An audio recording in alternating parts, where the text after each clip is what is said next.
right, man. Well, thanks for having us, and we're happy to be able to have a second to sit down with you and talk some no one stuff. We haven't really talked to anybody yet. You're the first. We've got a few people in line, but you are first, and hopefully we can have a nice little discussion here. And then whatever you want to do along the way, like I said, you're going to edit and you're going to upload. That's fine. It's a lot easier than doing live stuff where you feel a little bit, a little tense. Sure. You say the wrong thing and it's live, So Absolutely. I purposely didn't watch your live from last week because I want to just like clean slate, act like I don't even know who you guys are, or even though I know who you guys are. And I appreciate the opportunity that I'm the first one to be able to sit down with you guys. So let's take it back. How you guys all met and came together and formed No One.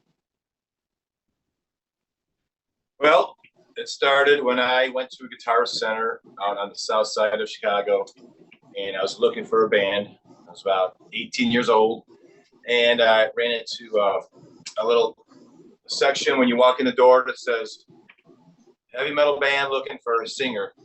So I was more of a guitar player at the time, but I could sing a little bit, so I pulled the tab, and it said, call Bob, and called that number. And I had about a 2-hour conversation with him on the phone, and he was just 100% serious about how he wanted to write original music, no covers, record, and have a serious attitude about a possible career in music. So that's where it all started, and me and Bob began writing songs and developing our style and writing style. And over a few years, the previous band that we had was called Black Talon, and that actually was like the preface of what became No One. So, and then when that formed, Michael Flaherty was in a band called Loudmouth, approached me, wanted to join No One, and we needed a drummer, so we found Billy Kay. You want to pick up where the audition? Well, I mean, South Side of Chicago was it's a pretty tight niche type of deal where everybody who played music, anyone who played an instrument, kind of from elbows one place or another. If you're at a club or if you're gonna be promoting or playing, whatever, and along the way, I met Mike, I met a lot of different people through my journey. And, for whatever reason, when Mike called me, because I knew him from some years past for different things that we were doing musically, and he reached out to me, and I really never had a chance to bump into Bob or Rick. And so it was an interesting ordeal because it's one thing to be able to connect musically and have the same visual, but doesn't mean you're going to get along. Doesn't mean that you're going to be able to see eye to eye on a lot of other things. So, I actually seen Billy play. I was out with Dan from Disturbed, Dan Donegan, way before they got the record deal. This is the late 90s. Yeah. We've seen Billy playing at JD Bats, I think it was, in Blue Island. Remember that? I mean, again, I knew of him, but I didn't know. There's a lot of there's a backstory that goes with that scene. Yeah, like you're a musician, like back then, like you're a musician from the South Side, and you were playing in a particular group of musicians. Like, it was like a pretty. I mean, it wasn't a huge tight circle, but it was a big circle. So I thought I knew everybody, and then I just kept on getting introduced to more and more people along the way. But when I met Bob and Rick for the first time, what impressed me most was they were ambitious, and they had an outlook on to do things that I wanted to do. I just didn't want to have fun and go and play songs and have people go to shows. I mean, I really wanted to try to have a career at it. And, I took it real serious, and they took it very serious, and that's what ultimately for me, I was drawn in from that. And the talent and everything else, everything just kind of meshed, and everybody was on the same page. It's so hard to find 4 or 5 people when you get in the band and are on the same page, and they were on the same page. And it was just, to me, it was just like, man, a breath of fresh air to find guys that were willing to work just as hard as I was willing to work to, accomplish our goals. Also, part of that circle, a big part of the story was the producer Johnny K, who we were recording with probably in our previous band, me and Bob had, and he started opened up a studio downtown Chicago, and he took it up to the next level.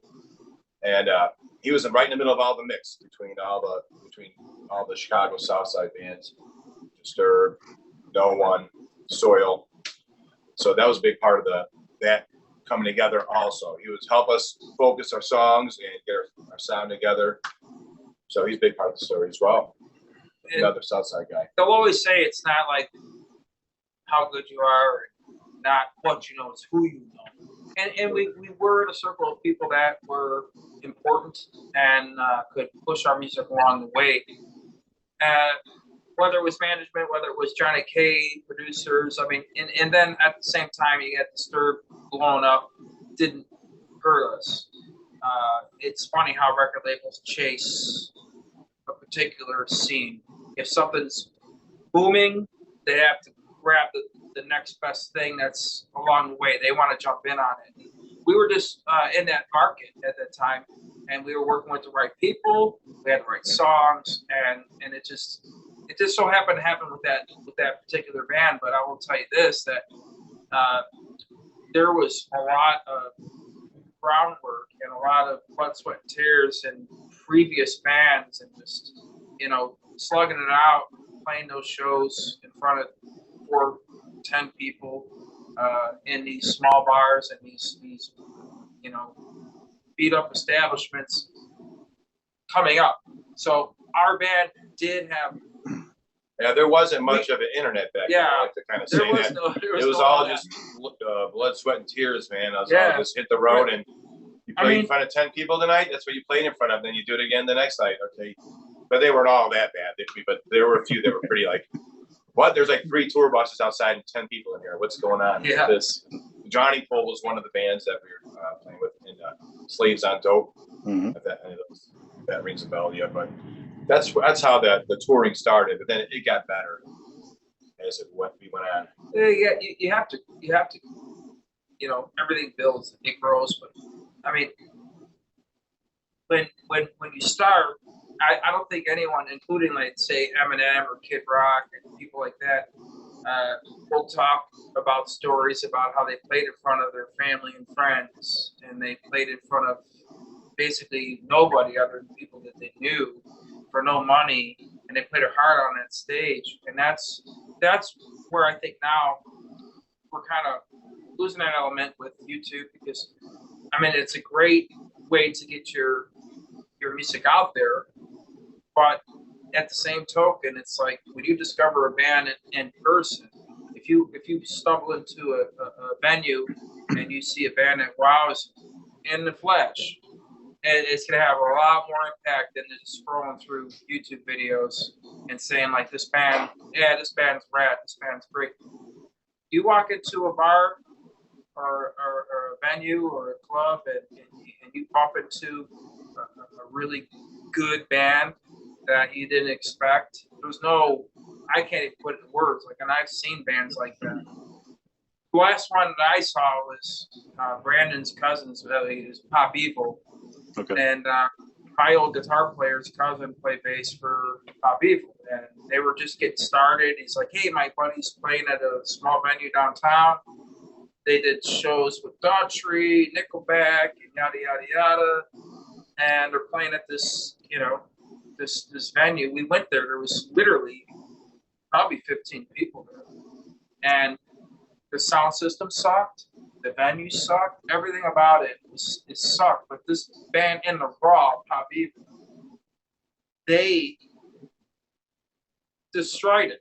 I was like mesmerized how good they were. And they didn't have a tremendous sound system. They didn't have this big production. Like it was just a live band. Like the Thirsty Whale. Remember that place? Yeah. How many shows have we seen? I don't know. It's kind of like a famous place. So back in the day, you could the thing is like you bump into a band in a small bar where no one's there, and they just like blow you over. Next thing you know, they're the next biggest thing.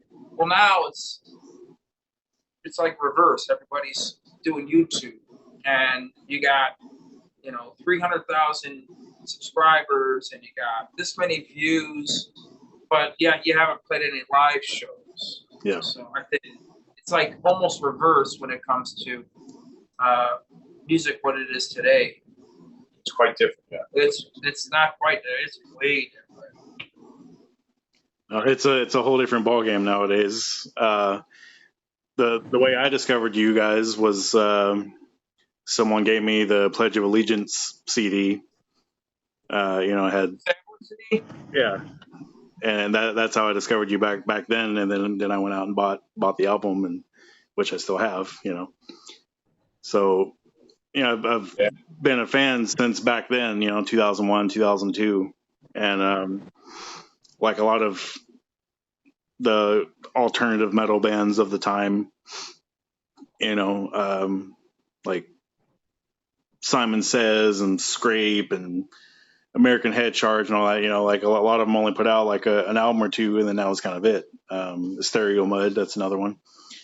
And growing up in that time, I was 14, 15, and hearing those bands come and go, and along the way, I'm always just like, fuck, like I wonder what those guys are doing now, or what they've moved on to. And and nowadays we have social media and Wikipedia and stuff, but at the same time, there's still some of those people you're not going to be able to find. And when I saw, if you do find them, they're probably not going to sit down and talk to you. Right? Yeah. It's hard to get together. Well, when I saw that you guys were being more active, and that's when I kind of jumped out the opportunity, because I know the full band isn't around anymore, of course, but I mean, if I can talk to at least some of you guys, I'm happy with that, and kind of get your story out there and get new ears and eyes on the music. I think like it's old. You said you had it in 2001, but for a lot of people, they're just hearing it for the first time. Yeah. People coming up to you, they're writing us and say, I just got your album. This is awesome. I mean, it's, whatever happened with the record company back then, and the situation with the 9/11 and all that kind of didn't help. There's a lot of things that went on that hurt us. But besides that, people still appreciate it today. And I feel the love getting the people writing us through the Facebook page. And Billy came to me not that long ago, says we should put this stuff online, because forever it wasn't online. Yeah. And we didn't know if we could or what the story was. So we just went ahead and did it. And people were very happy with that. And so now that we did that, we need to kind of have a little campaign to get it out there, get the story heard, and get the music heard. So, I think we're going to, do what we can to push the old CD, but we also have about 12 songs. It could be as many as 15 songs that we could remaster from what were the demos that were going to be the second album. Now, these demos are recorded in like 5 different studios, like 3 each set, so they're going to sound a little bit differently. But I think with the modern technology, with remastering and certain things you can do, you can bring them to life. And with the 3 that we're already working on it, the 3 that we've remastered, they sound really good. I think people are going to be happy when we're all done with it. But we don't want to rush it either. We kind of want to take our time with it, and maybe at the end of this year, or maybe toward the end of the summer, we're thinking. but we kind of want to we're trying to find all the old people who heard us before. I mean, it's gonna be a while. We're not on the radio. We're not on MTV. MTV even exists anymore. There's going to be word of mouth right now. That's what I guess my point. Word of mouth to get, hey, no one's online. They're on Spotify, Apple Music, YouTube Music, all the major platforms, which is easy to get. Yep. Well, it's more of, most bands that are still going. Like there are still a few bands that are still chugging along. When I say chugging along from our genre, Drowning Pool, now like Soil and Unit Underground and Ra, they're going on this big tour. You still like Edema's still doing stuff. Then you go to what's the other one that's going right now? That's I don't know. Trap music. No, yeah, trap. We were never in. We were in trap's genre, but there's still quite a few bands that are touring and and writing music and going after it that were in our genre. We're not coming back out with a touring band with an album to promote. So for us, it's going to be more or less for the people that that dug it back in the day, and for people that might like it now if they hear it. That's all we're doing it for. There was a little bit of a demand, so we said, hey, let's put it out there for the people who really want it, and then if there's a little bit more demand, then we can go about it that way. But it's not going to be going on tour. It's not going to be anything in that way. It's going to be all about putting out music, and interestingly, music that was recorded by B-Lars and Flair that are no longer with us. Mm-hmm. So that makes it a little bit more special. That these are tracks that were recorded by them, and we're just trying to spice them up a little bit to get them out to the people who are anxiously waiting for new music. I'm one of them. Yeah, it's been a while. I'm one of them. Yeah, famous. Yeah, but I think you're gonna like it. We just got a little bit of work to do with it, and it's coming this year. So, and then we'll go from there. But we have the internet to get it out there. Like you said before, you had to sell the stuff in the record stores or some at the show, and only CDs. But it made it harder to get the word out there. So there's a little bit of an advantage nowadays, and I don't even know if people buy CDs anymore or even download songs anymore. Isn't it? It seems like it's all streaming, so nobody ever really buys anything. You just stream it.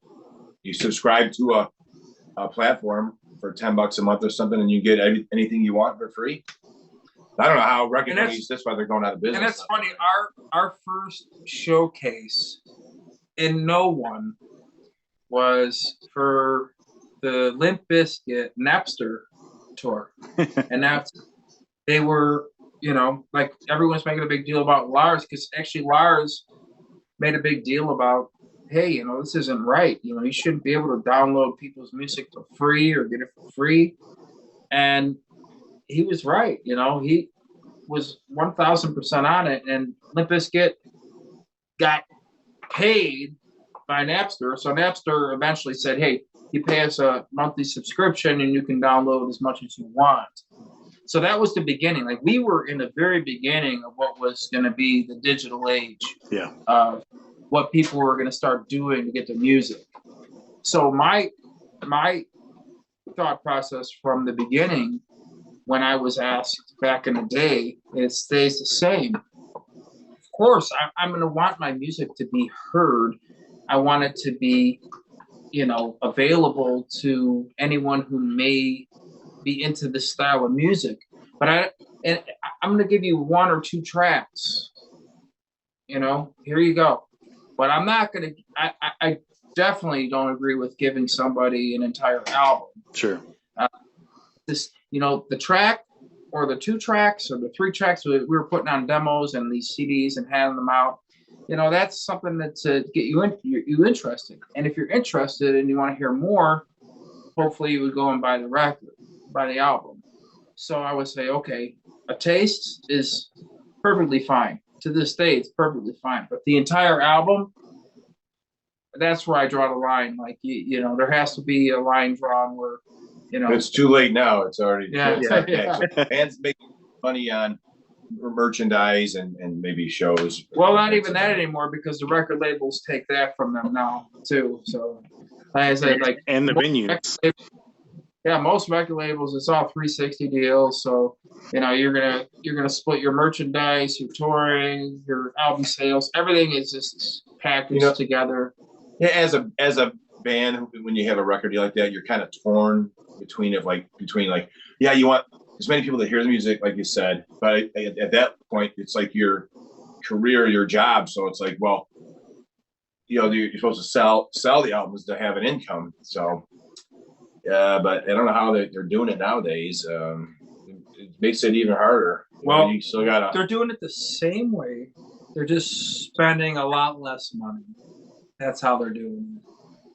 I mean, when we signed our deal, the average band, if you sign a major contract, the average band was spending between $350,000 to $500,000 on recording an album.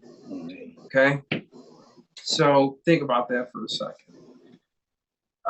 That's recoupable. Then you move on to video production. You're going to film a video for your single, and most videos that were getting done that were played on MTV at the time were between 500,000 to 750,000, or it could easily break $1 million depending on who's producing it. But now it's to the point where you can make a great sounding record. So the same record that sounds like it costs 500,000 costs 10,000 now. And the same video that looks just as awesome that cost $1 million might cost 15,000 now. So there's a lot of things that came along the way with technology, to where they're not paying all that money out anymore. But we were in that last phase to where, my God, they were like printing money. Yeah. It was exciting time for us, but at the same time, I look back at it now and versus today, forget it. If you're a band and they're going to offer you like 10,000 and they're going to pay for your album and they're going to put you on tour, you're going to probably jump on that. Where in the day we would laugh at it. We got more than that for an equipment budget. But times change. But how bad do you want it? How bad do you want to get out there and do it? And it's where it's at in music. If you're passionate about it, you will do those things to try to accomplish what you're trying to do, which is get your music out to as many people as you possibly can. So what happened in the end? Like what happened to? So you had a second album in the works. You got these songs, and then. So I think one big blow was, to see if you agree, when Immortal was the record company, and they were backed by Virgin, which is the distributor. Well, Virgin was going through some things, and they were losing money from some lawsuits and whatnot, and the relationship between Immortal and Virgin split.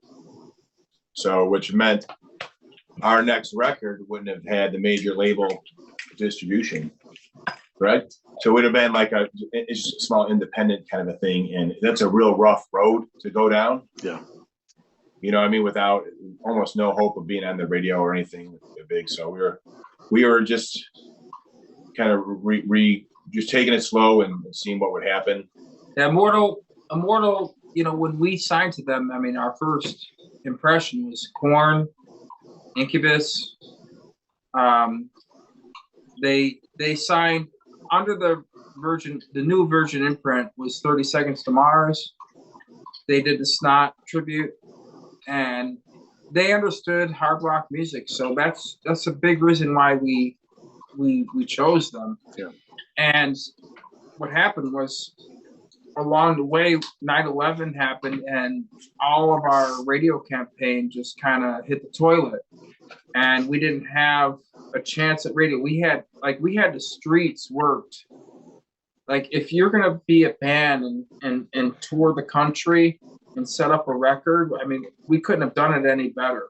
The problem is, at the point where they were ready to launch radio, 9/11 happened, and anything that was semi-dangerous, they were just like, no, this isn't suitable. We're just going to keep playing POD, and that was it.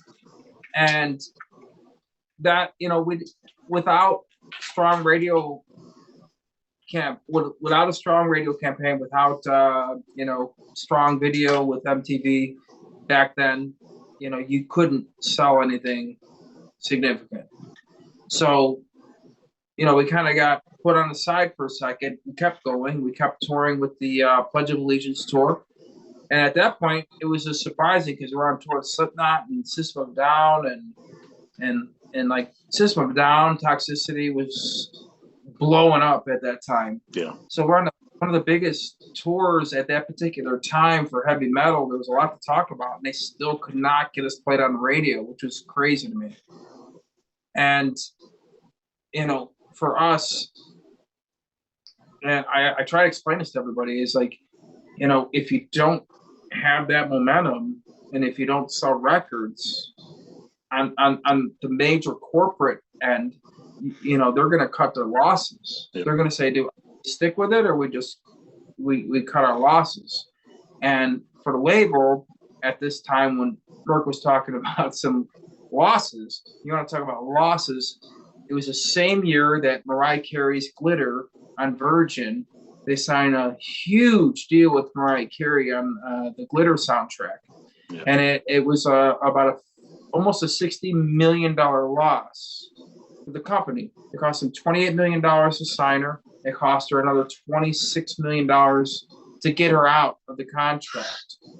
They closed down a Los Angeles office over it. And then, again, they didn't even know who we were. Yeah. You know, we're like, I mean, come on. You're talking about $60 million, and here we are, a band that's looking for $100,000 to try to get some radio press, and we can't get it.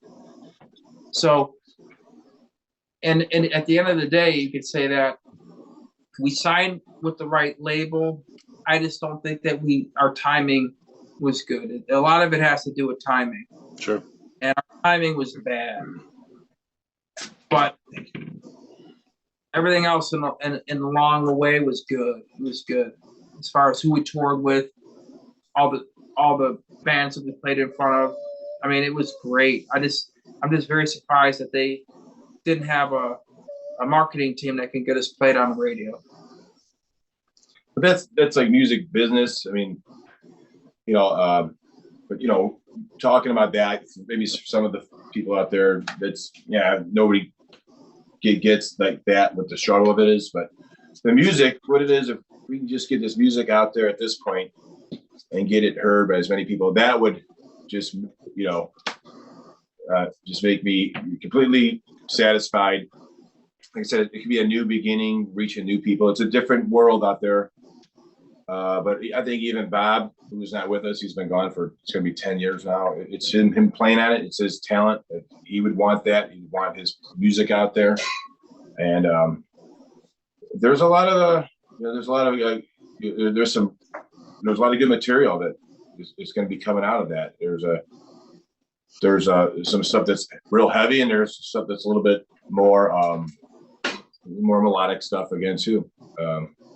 But it's funny talking about the record, the old record that was released.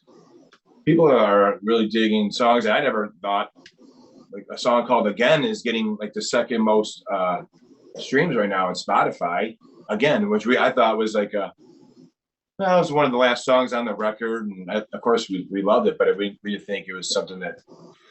It was one of the last ones that we actually wrote in the studio. Yeah, and that's getting the second most plays right now on Spotify. Of course, Chemical seems to always be the most popular one, but I think it's kind of neat, just to see where the spins are coming from, and they're getting played all over the world. You can see with the Spotify where they're getting played. You get a lot of plays in Mexico and in the UK, in Australia, and we haven't even really started putting any energy behind it. We just kind of put it out there, and see what happens. But we're going to give it a little bit of a push because we kind of want to build the awareness that we're kind of active. Like we're not touring or anything, but we're online. We're active online. So we kind of want to maybe reconnect with some of our old people who followed us from back in the day and let them know that we got this stuff online and we have new material, which is new old material. Yeah, that'll be coming up. You know what I mean? So we want to we're going to work it a little bit for the length of this for the next few months. Yeah, you know what I'm saying? Where did you stumble across this originally? Again, what did you? The Pledge of Allegiance. Pledge of Allegiance. Yeah. The compilation, like the CD sampler. Yeah. Because we had literally, I'm just going back to think, like we had the Pledge sampler, we had Ozfest sampler. Yep, that one too, actually. Like we had, I can't even count how many hundreds of thousands of samplers with our song Chemical out there that were floating around. And to take all that effort and to not get a radio campaign is crazy to me. So, but you had all the right exposure. It just we had all the right tools, all the right ordeals. We had all the samplers out there. We had the street work. We went around the country like 3 or 4 times before our album dropped. And then we dropped it right when we got off of Ozfest, and then we went on Pledge of Allegiance. And in between that time, though, what happened? Yeah. So we got off of Ozfest, and before the Pledge of Allegiance started, in the middle of that was the biggest attack in American history. Right. It didn't really help things, No, it really hurt. Yeah. What are you going to do? That's again, we go back to timing. It hurt bands like Johnny Pool as well. They really cut a lot of their momentum out too. It seemed, Yeah, Johnny Pool went from selling, because we got the sound scans every week, and Johnny Pool was selling like 70,000 copies a week when Bodies was on fire. And after that happened, it literally went from 70,000 copies a week. And it dropped all the way down to like 6,000 copies when they yanked it off the radio. Yeah. And they did Tear Away, and they did, Sinner, and they did other singles, but the band never was able to get that momentum going again on the album sales. Yeah. So I would say, like, if I want to blame anything, I could blame the terrorist attacks that ruined our chances for radio. No, it was just a tough time for America. Let's face it. It was. Yeah, we still haven't recovered. Honestly. No, we're big targets in this world. We have our freedom and all that, and we appreciate it. But we're not liked by certain people around the world. So we wish it wasn't that way. But what are you gonna do? So yeah, we're looking forward to just connecting with more people and just getting some music out there and just enjoying it for what it is. But like also loving the feedback. So if people want to write us, we kind of looking at our No One official band page, Facebook page. If they'd like to write us, we've been trying to keep up on that. People are asking for merchandise and stuff like that. So we're talking about all that stuff, and why not? It's all about the music at this point. The business is out of it. It's just about the music and the people who want to hear it. There's no middleman. It's the band, music, and the people who want to hear it. And we have the internet that helps facilitate that. It can reach to all corners of the earth. So I'm all for it. You know, we just put it out, which is maybe we could have done it a few years back, but I don't know. Like I said, we didn't know if we really could, but we just said we just decided to say go for it. You know, we didn't know if we could because of record contract type things, but Right. But so yeah, it's you know, it's fun, and people are telling stories. We did a live thing a week ago, 2 weeks ago, and we had like almost 2,000 viewers while we were on it. You know, it's a lot for a band who hasn't been around in 20 something years. It's 2 decades, man. You know what I mean? It's a long time. So it's really cool that you guys have come back alive, you know? And it's like people who heard it for the first time. It's like I just heard your band. This is awesome. You know, and that's kind of like encouraging. You know, it's like it's somebody 20 years after the fact hearing it for the first time and like falling in love with the music. And it's just as a songwriter and someone who's part of it, singing it and just hearing that feedback, it really feels good. You know. It's more no matter feedback. how old it is. Yeah, but it's more feedback after. That's the reward at this point. It's just after so many years. Sure. You know, you move on with your life, and there's people that hit you up and let you know that there was a you know, your song impacted them in a very powerful way. And when you hear that, you know, like I look at it as like it's said and done. It's over.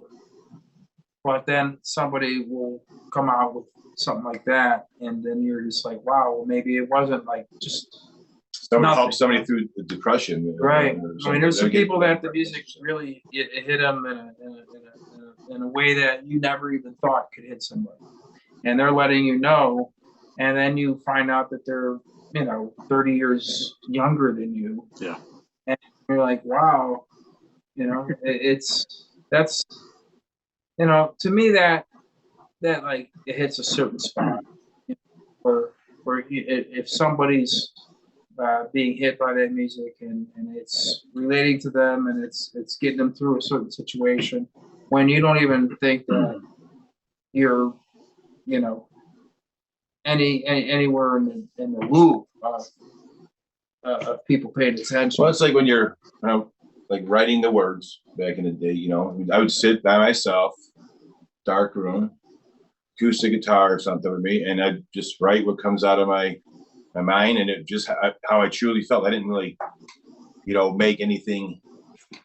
It was all about what was inside. So sometimes I'm writing like, I wonder if this is too deep, I wanted if somebody else is going to get this someday. And it turns out, some of the deeper it connects with somebody. There's someone else in this world who has the same exact, it's going through the same problems, the same things that you are. Moving forward, this is what we're going to do. We're going to just say, hey, you got the questions. We'll give you the answers. So bring it. Let's go. Okay. All right. So I did have a few. So the bands that you were in before No One, did any of those songs or anything from that time period end up on the first No One album? Yes. Yeah. I'll name them: Falling, Mindless, Breathe, Hype. Yeah, they were from Black Talon. Yeah. So, yeah, we got signed. We didn't have an album's worth of music, as a matter of fact. But some of the last minute songs were Down on Me, Shedding Again, that we cut is even a quick one. We had to get to work. We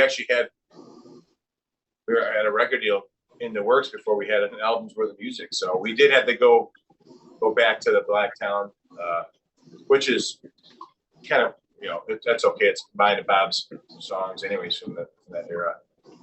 But yeah, that's where that absolutely what happened. So then the songs for what would have been the second album that we're going to hear eventually, will that kind of be like the first true No One album that was like brand new material? No, I'd say because the songs like Chemical was completely No One creation. It had nothing to do with Black Talent. That was It's Real. You know, Donna Me, Shading, all the probably the ones people know the most were those were No One. But this one will be, I guess, 100%. That's what you're asking. It's 100%. Yeah, No One created. Yeah, but we have, it's Flair on bass and also this guy Knuckles played on some of the bass lines too. So there's two different bass players out there.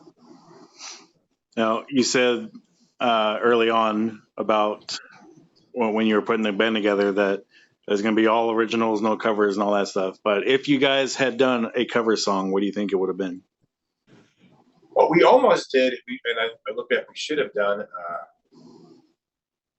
Painted Black. We had a great version of Painted Black going, and we played it live on the Pledge of Allegiance, as a matter of fact.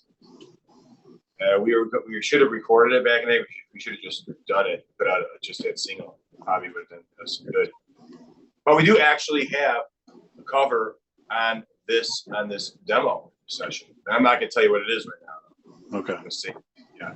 But there is actually a cover song on in this demo batch.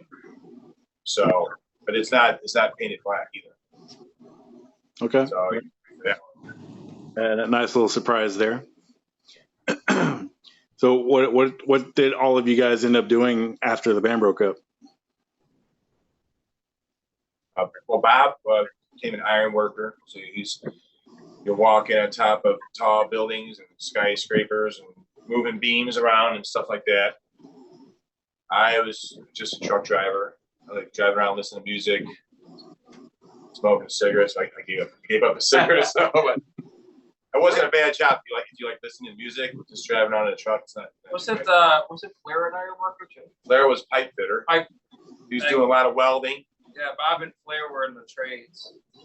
They're making all the money, and then I'm in the car business. I'm a sales manager. I've been in the car business. You know, I was in the car business before we signed a record deal, and when I went back to work, I went back in the car business. So, you know, we're keeping a roof over our heads. Nobody's filthy loaded. Let's put it to that. How metal of you guys! I love it. Now, what would you say as the band, that not individually, as the band? What were your biggest influences musically? I mean, you have the, probably all the ones everyone knows. I think Pantera for sure, Soulfly, Sepultura, Korn,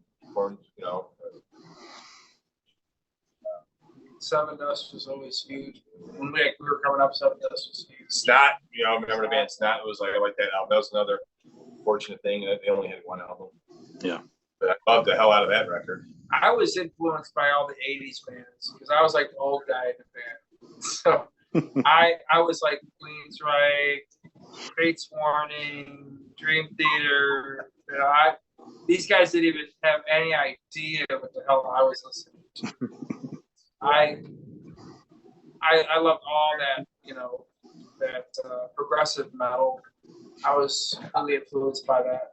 And I did get brought down to the,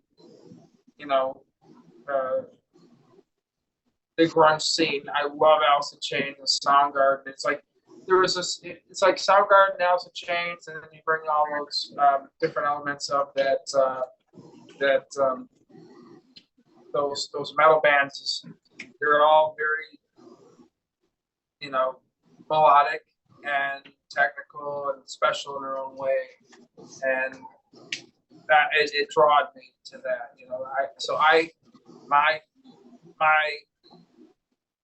I would dive into those bands. So Marcus, basically Ozfest was for me and Bob especially, our favorite concert every year. We were at every Ozfest.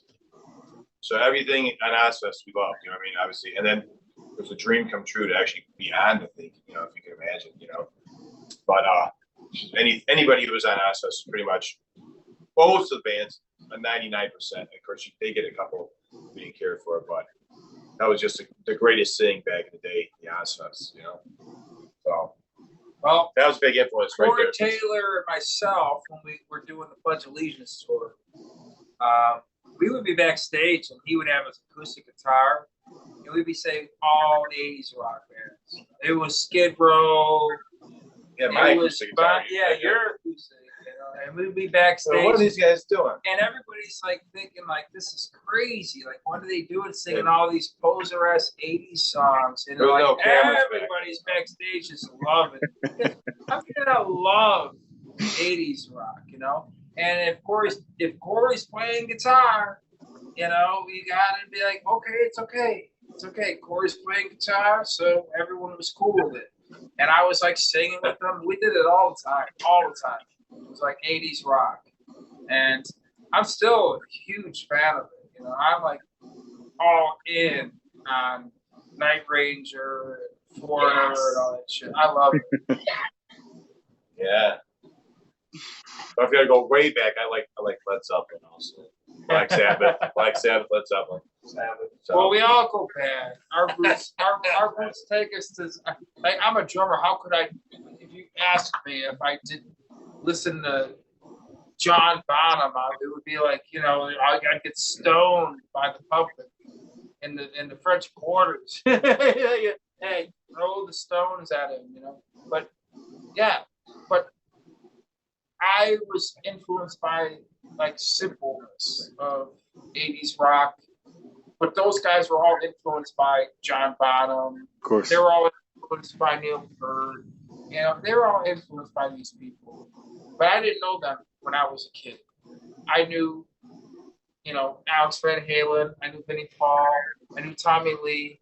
I didn't know who inspired them. It took me a while to get into those guys.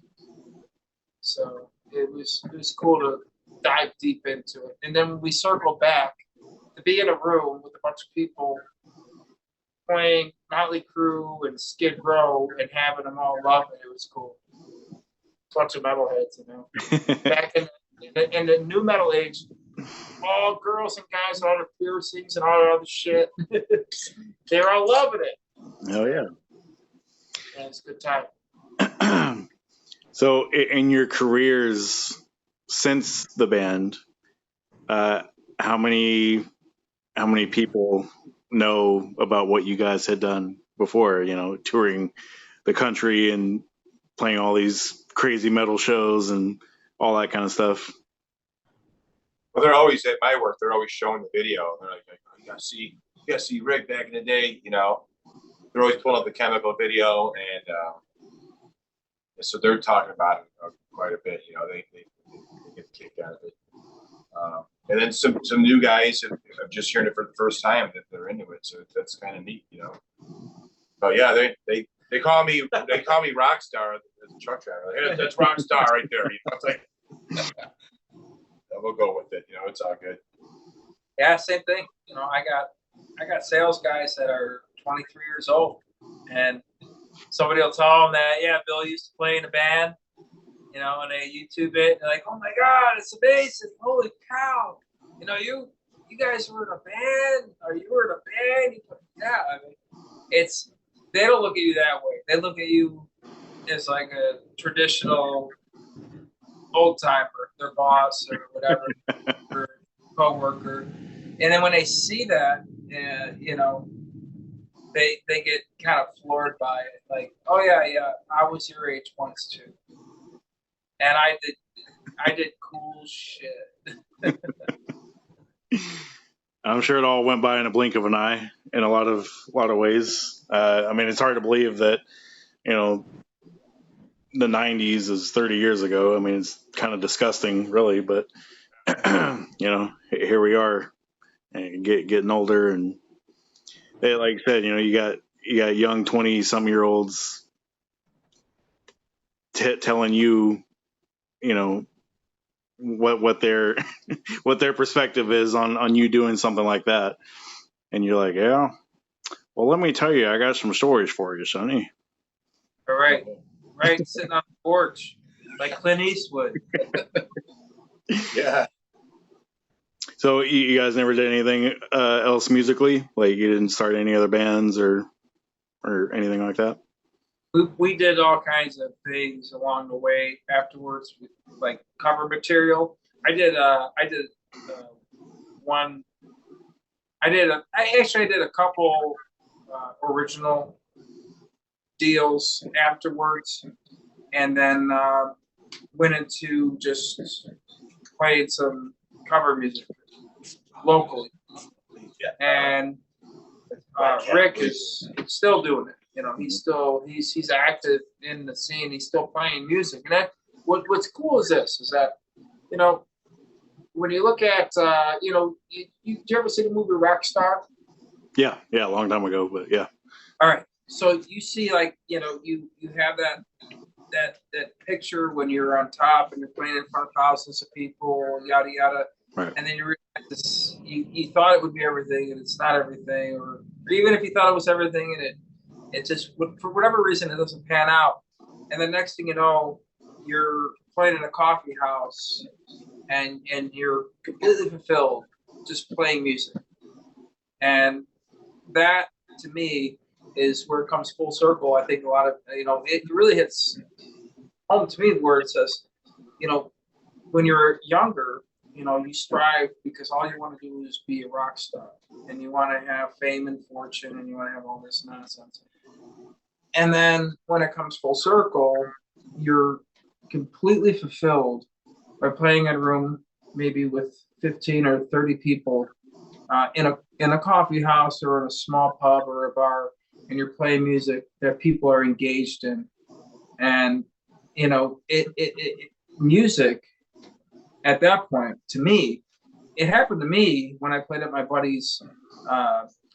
We're in a living room in his sister's house, and I haven't played drums in probably like a couple of years.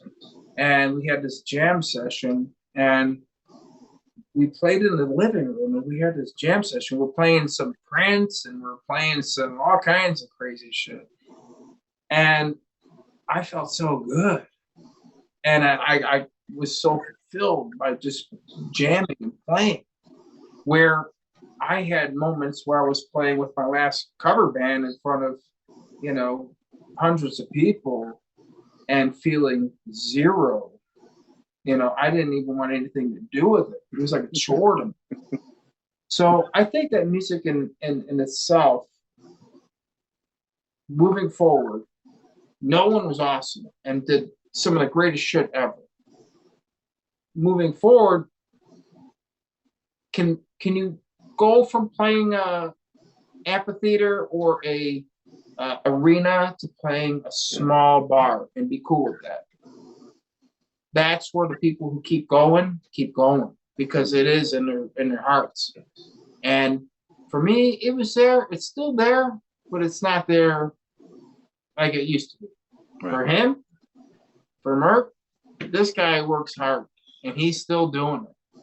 Well, I play guitar. I don't know if people who follow no one, they didn't see me have the guitar in my hand on stage, but I was always a guitar player, and we just in that setting, it was just better that Bob played and I sang. He did the guitar and I would sing. I would be part of the writing with the guitar riffs and all that, but when the No One thing ended, I wanted to go back to playing the guitar again. And Stevie Ray Vaughan and Jimi Hendrix are two big influences of mine, and that's kind of the kind of music we play now with this band Hoosier Diddy that we have. We have some originals, and we have a lot of fun. It's like a southern rock type thing. Southern country blues rock. Yeah, there you go. He's in. Seamus is in it. You heard him? Everybody asked me. Southern country blues rock. Yeah. Yeah. So. And I went and watched them play a couple weeks ago, and it was just, you know, to me, it was so cool to see people up there enjoying themselves, because I think it is so important that, you know, music, you know, it's like inside.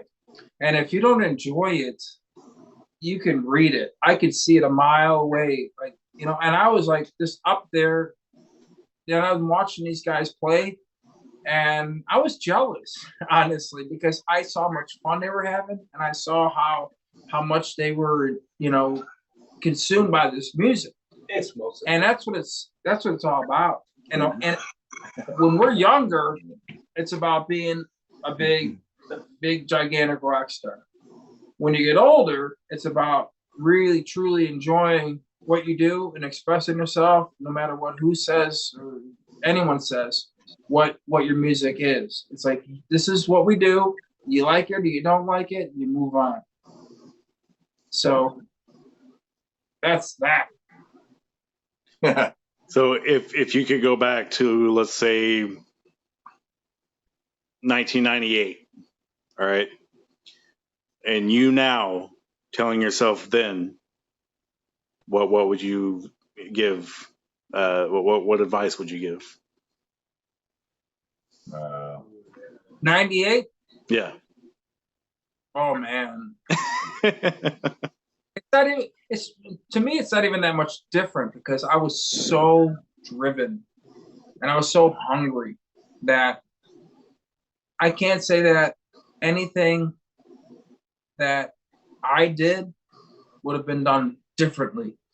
I'm grateful that I ran into Rick and Bob, because they were workhorses. I think that, let's say, if you're gonna, you know, coach a teenager or somebody younger than you, like, hey, this is what not to do, this is what to do. I think that you say that, okay, what would I have done differently? Well, in 98, I wouldn't have done anything differently, because I was working my ass off to try to get where I wanted to go. It took from 98 to 2000 to bump into these guys. Mm-hmm. To, you know, if I would have gave up, I would have never bumped into it. You know, and that's just that simple. So it's funny that when you say 98 to 2000 or 2001, when we signed our deal, what would I have done differently? I couldn't have done anything differently, other than, like, the worst thing I could have done was just get out. Yeah. The best thing I did was I kept marching on, and I bumped into this guy, and I bumped into Beelies and Mike, and we had like this connection. And I think that, like, most people in the music industry give up because they don't have the right people, and they get frustrated. And I've done it. I mean, I was in probably 12 different bands before I joined these guys in my career. And you think that every band, when it's over, it's over. And then you try to start, and then there's more forks in the road. Then you get met up with the right people. And so I would say, well, what I've done differently from 98 to 2000, absolutely nothing. I did everything that I should have done to bump into these guys, to write music, to sign a major record contract, to go on tour like I always dreamed about. Maybe the ending wasn't as so pleasant as, you know, it's not a fairy tale ending, but we still have an album that's out there for the world to hear to the end of time, to enjoy. Mm-hmm. But I can't ever say what I would have done differently. I would have done, from especially 98, I would have done nothing differently. What about you? I would have went back and said, find Billy Kay a little sooner. Look for Billy Kay. It's weird. I mean, you could tell. I don't know. I mean, even like I had to talk about my friend Dan from Disturbed for a second, because he was 8. He's about 8 years older than me, and I remember back he was well into his 30s, and like it still wasn't happening yet. Right. And the dude wouldn't give up. I mean, and you have to say, like, you know, you just have to keep going, and he got his break. Like, I think it was 33 when they got their deal. That's like kind of like late in the game for a lot of people. And look what happened. but it could have been that close where it never happened. Like even with them, they met the right producer, which was Johnny K. And I tell you, that's like the key right there. When they met Johnny K. and that they had their demo, and look, they're still playing. They're still playing arenas right now. It's like amazing. You know, that's part of. Well, they're bigger now than ever. But the thing is, you know, it's just. But they could have quit because you're too old, or this music doesn't fit for this, or this doesn't fit for that. Fact is, you know, you got to believe in your material, believe in yourself, and fight forward. You know, and they were all working with the right people. You know, I'm friends with every single person in that band. John Moyer was brought on later into the fact, but as far as everybody else, like we grew up together, and they ventured on the same battles and journeys as we did. So when it comes down to, you know, what would you do different? Like with this band, nothing. With other bands, I could list a zillion things, but I look at my mistakes in other bands. And like I said, when I sat down with Bob and Rick and we sat down in this project, you know, I knew that everybody was on the same page. Me and Bob were riddled with troubles with our other band, with the Black Talon.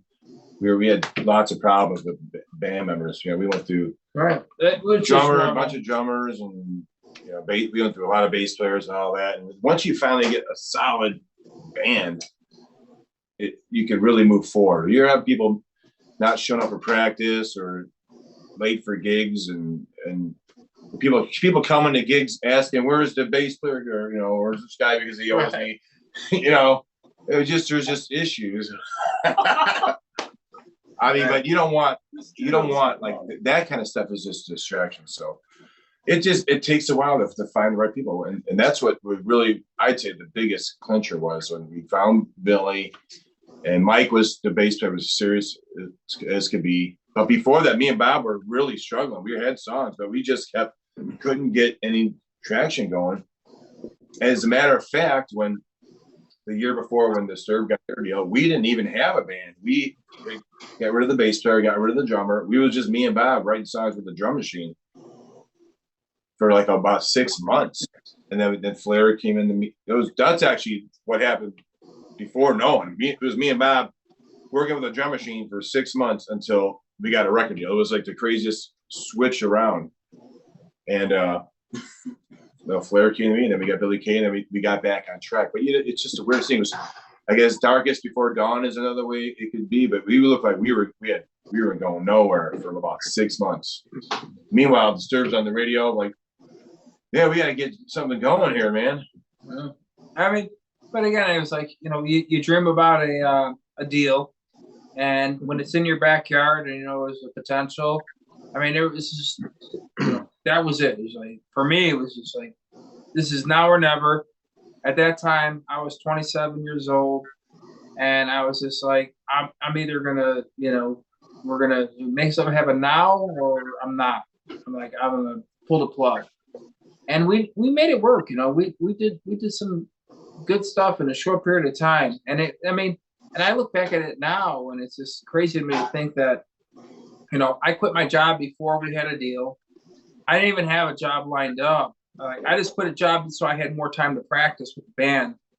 And I didn't have another job lined up. I was just like, here, I'm going to quit my job, and we're going to, you know, we'll figure it out. And I guess when you live at home with your parents when you're younger, you know, but I wasn't even young. I was like 27, living at my mom and dad's. Like, Jesus. And well, you had to move back.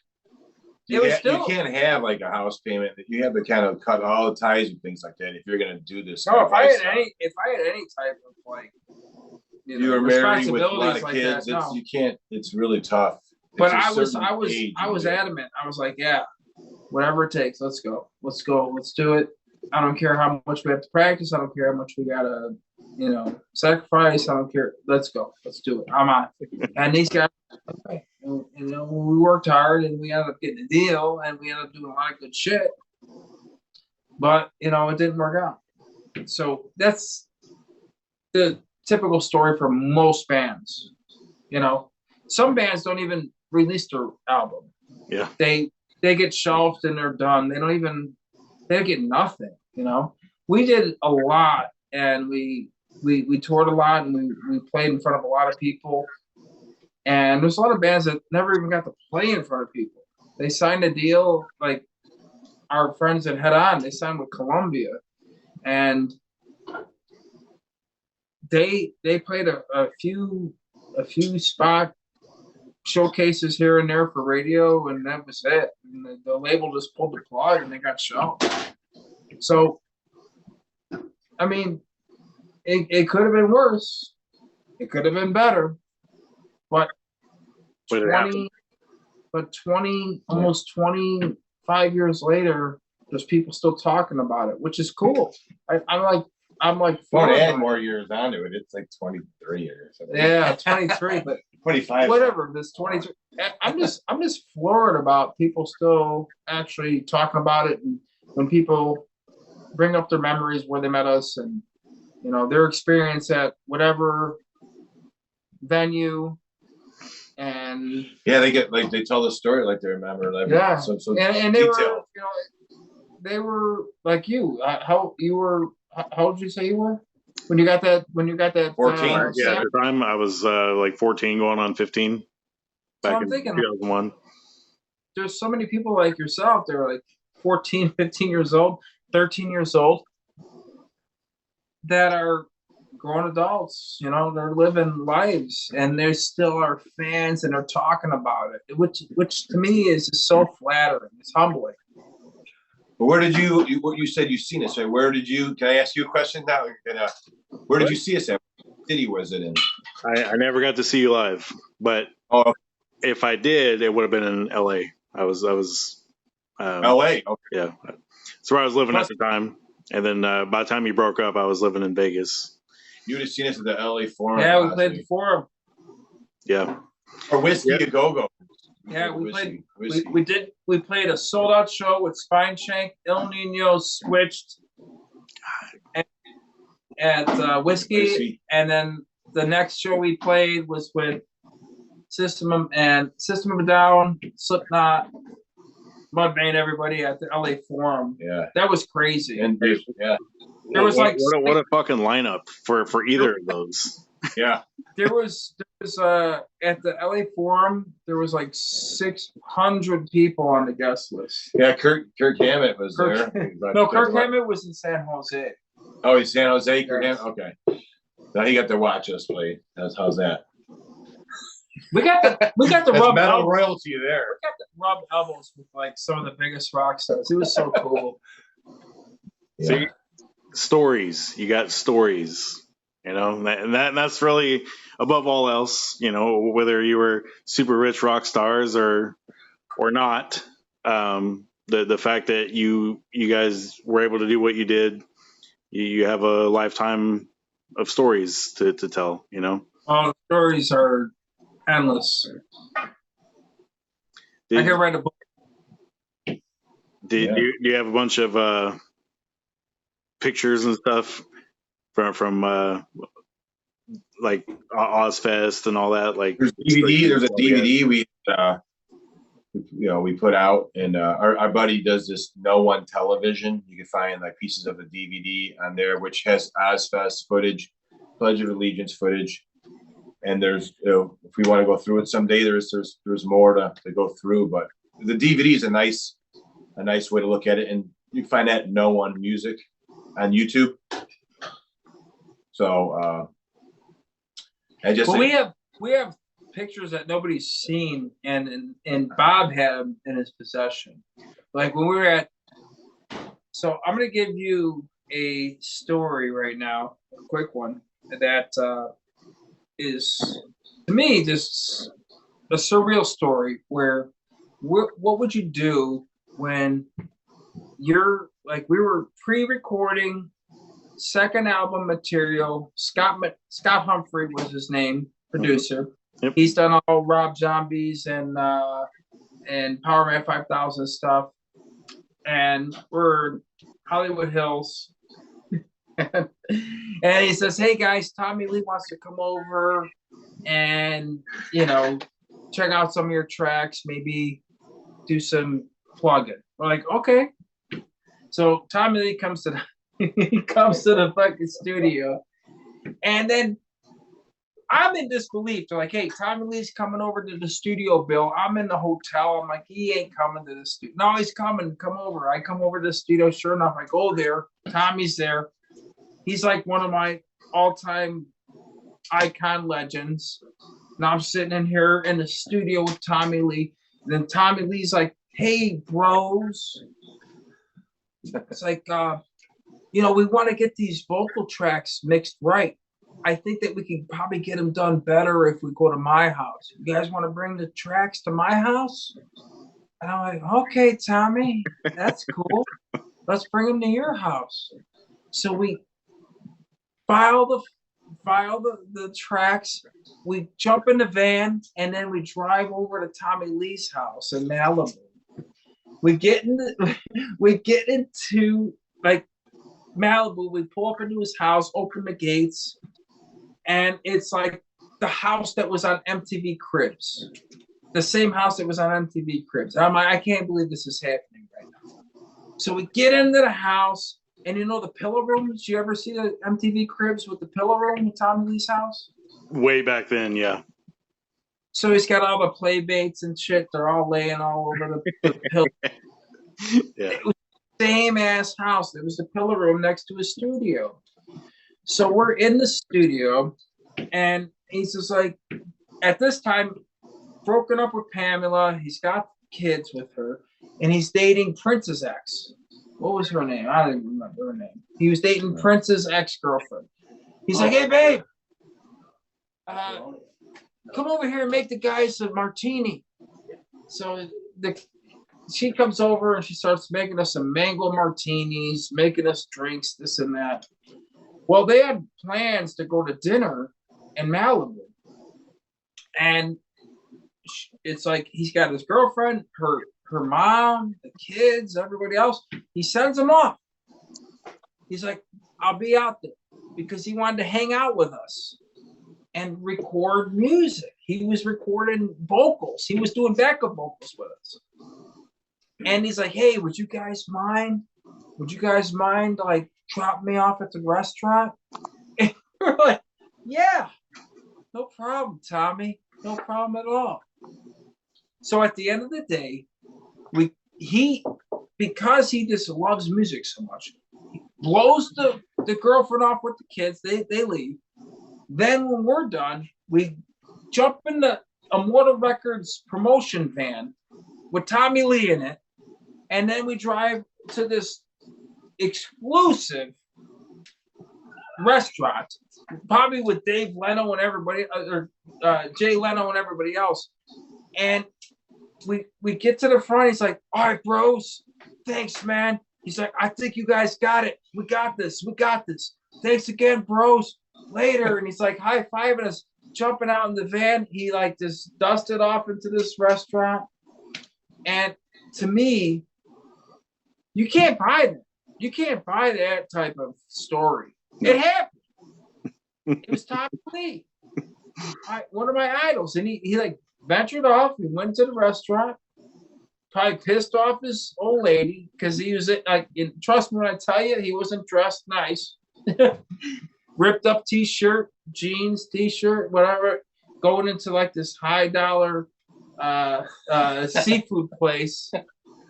And that was it. And those are memories that we got that you can't buy. You can't buy it. And one little souvenir for that memory, the song we were working on is going to be part of the demo. That was Swearing Tomorrow. It was Leech, as a Leech and Swearing Tomorrow. Yeah, so that's part of the demo. That section of the stories talking about, those demos were out in LA, and that's going to be on the new band. Some people have heard them already, but his voice is in there. It's mixed in there, but that's from those sessions, believe it or not. So that's from that story. It's part of the next demo. Now we're not going to mention like his name or anything like that because that's a different. We're not going to put it out. It's just something that we know how the story went, and but yeah, that's crazy. But yeah, I mean, it's there was a lot that went into these demos. But that, yeah, it was a 2-song demo that what we were doing out there. So that's part of it. All right, more questions. Ask questions Yeah. because you're gonna edit, and we want you to get your questions. I got part 1 and part 2. This is a long one. Right. Well, I mean, part 2 is almost over. We got about 2 minutes left. All right, let's go. So, do you? I can still ask questions, but if this ends up finishing, do you want to do one more and then we'll be done? No, I think let's call it after this 2 minutes for tonight, and if we do another one in the future, you know what I mean? Sure. Hey, I'm always ready to go. So, all right, your questions. Right. Are you guys still in Chicago or near Chicago? Near Chicago. I'm in Northwest Indiana. Okay. I'm south of Chicago. Yeah. All right. So if I came to Chicago, where would you recommend that I went? For what? Food, museum, history, culture, whatever. You gotta get pizza. Where would you say? Where would you send him? The question is, where does he want to stay? Yeah, stay. Like if you want to stay, how much you want to spend? That's what. Yeah. Where does he want to stay? If you stay on the lakefront, it's gonna cost you a small fortune. I feel like yeah. And then if you want food, trust me when I tell you that there is no, like, I've been to Vegas 40 times, and everyone says Vegas has the best food. Bullshit. We have the best food right here. Now, we're just not condensed. It's just kind of, it's kind of spread apart, Okay. But I would say if you were to stay in Chicago and you've never been here before, then you want to stay at like the House of Blues Hotel or something. No, like or that? either the like the Hyatt, like the there's a Hyatt Regency that you want something with a lake view and a city view. Mm-hmm. You're talking music generally. Like where would you go to hear music, or just in general? Yeah, just in general. I would send him to the Hyatt on McCormick Place. Then he's got Reggie's right down the street. He's got food. Yeah. Go to a ball game, maybe. I don't know. Yeah, Hyatt on McCormick. Like McCormick Place has got a Hyatt, and then if you like music, there's a place called Reggie's Rock Room. Dude, that's like the new Metro Chicago. That place has. That's where I bumped into my icon drummer, Mike Portnoy. Okay. I bumped into him there because this kid was playing the show.